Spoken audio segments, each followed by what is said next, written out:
اعلیٰ حضرت خواجہ غلام نبی للہ آستانہ علیہ للہ شریف کے بانی ہیں۔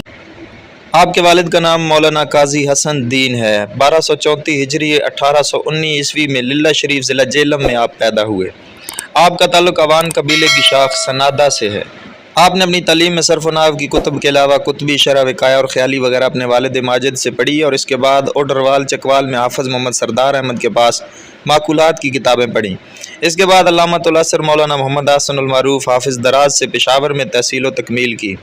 وطن واپس آ کر آپ نے درس و تدریس کا سلسلہ شروع کیا۔ اسی دوران میں اچانک شوق الہی کا ایسا غلبہ ہوا کہ آپ مرشد کی تلاش میں گھر سے چل پڑے۔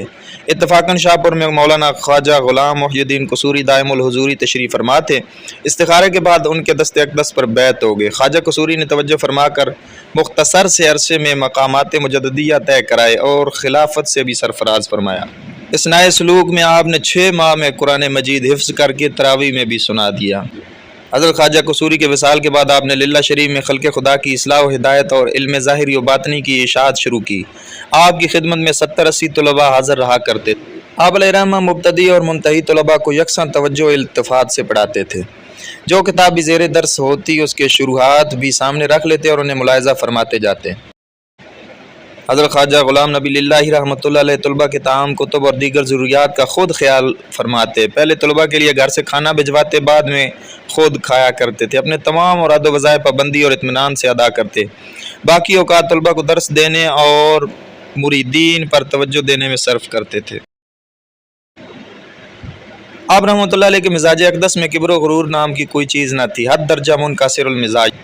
آپ کے تسلب اور دینداری کا یہ عالم تھا کہ ایک مرتبہ آپ نے غیر مقلدوں کے بعض مسائل پر فتویٰ دیا۔ انہوں نے آپ کے خلاف مقدمہ دائر کر دیا۔ ڈپٹی اور تحصیلدار آپ کے خیرخواہ تھے۔ انہوں نے کوشش کی کہ فریقین میں مصالحت ہو جائے، کہیں قید نہ ہو جائے۔ جب آپ سے عرض کیا گیا تو آپ نے فرمایا کوئی مذائقہ نہیں، بشرط یہ کہ دین میں کوئی فرق نہ آئے، اور جو فتویٰ میں نے دیا اس سے انحراف نہیں ہو سکتا، خواہ قید ہی کیوں نہ ہو جاؤں۔ آخر کار آپ کو کامیابی حاصل۔ حضرت خواجہ غلام نبی للہ رحمۃ اللہ علیہ نے 21 ربیع الاول 1307 ہجری بمطابق نومبر 1899 مؤذن کو اذان کہنے کا حکم دیا۔ آپ اذان کا جواب دیتے رہے۔ جب مؤذن نے کہا اشہد ان لا الہ الا اللہ، اس وقت آپ کی روح قفس انصری سے پرواز کر گئی۔ حضرت خواجہ غلام نبی للہ رحمۃ اللہ علیہ نبی کریم صلی اللہ علیہ وسلم کے سچے عاشق، متبع سنت، صالح کردار کے مالک، شرم و حیا کے پیکر اور وضاقتہ میں سنت رسول کے پابند۔ آپ رحمۃ اللہ علیہ جامع شریعت و طریقت تھے۔ آپ کو دیکھ کر اسلاف کی یاد تازہ ہو جاتی تھی۔ مشائخ نقشبندیہ کی تعلیمات کی عملی تصویر تھے۔ آپ بڑے خلیق، ملنسار اور سادگی پسند تھے۔ علماء کی تعظیم، غرباء سے محبت اور امراء سے بے نیازی آپ کی امتیازی اوصاف تھے۔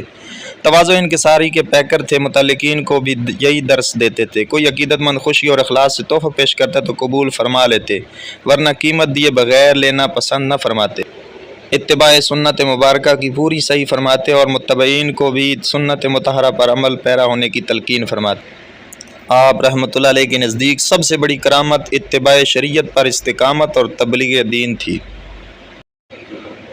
یہی وجہ ہے کہ للہ شریف پورے قصبے میں اتباع شریعت کا خاص خیال رکھا جاتا تھا۔ آپ کی زندگی میں کسی کو جرأت نہیں تھی کہ شادی بیاہ کے موقع پہ غیر شرعی کام کرے، اور رمضان المبارک میں دن کے اوقات میں کسی کو سرعام کھانے کی جرأت نہیں ہوتی تھی۔